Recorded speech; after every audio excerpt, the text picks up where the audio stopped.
Apa? MIC keluar BN kena bayar 100 juta? Siapa cakap? Faham kan betul-betul tu kata budak-budak yang kita sebut, aku tak sebut nama dia lah. Dia kempen kat Sabah. Guyuk tu. Orang Sabah pun tak suka bodoh tu juga. Sama macam orang Kelantan lah, tak suka dia. Faham kan betul-betul? Sekejap sambil ukur sekejap.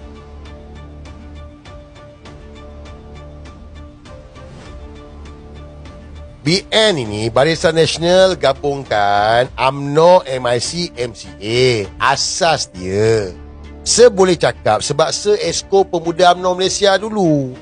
Waktu Se-Exco Pemuda UMNO Malaysia, perkara ni dibincangkan dalam mesyuarat, dalam kalangan ramai orang ahli UMNO ni, tentang MCA waktu itu. Bukan MIC, MCA nak keluar daripada Barisan Nasional.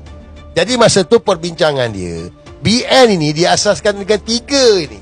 Kalau salah satu keluar, BN akan terbubar. Faham kan betul-betul?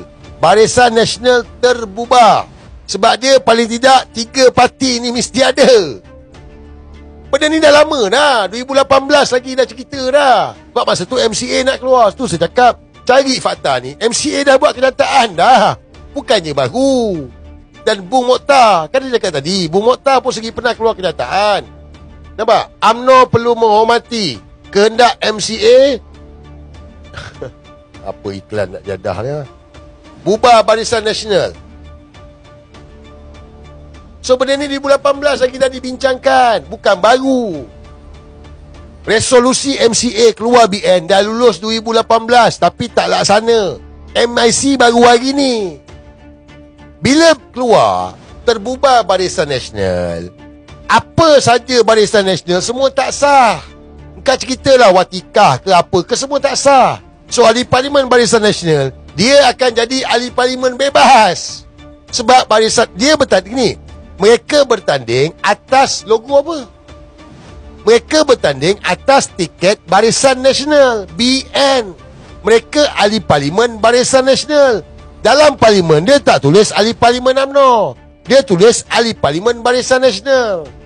So kalau Barisan Nasional terbubar, bermakna apa?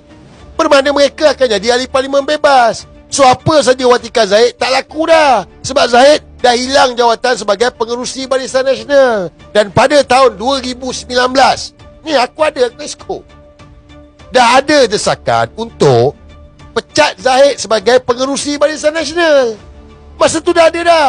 Tapi MCA, MIC dengan PBRS tak bertindak. Sebab nak pecat Zahid Hamidi tu.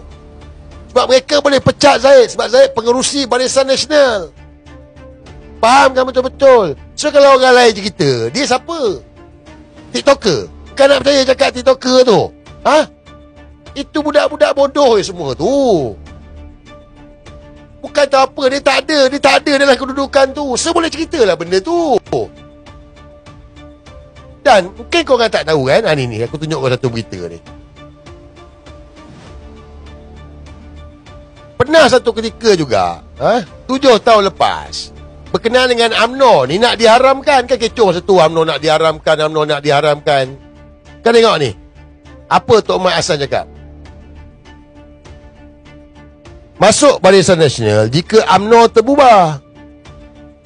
So konflik ni dah lama dah, bukan baru. Jadi tak ada cerita kena bayar 100 juta. Tak ada, siapa nak bayar?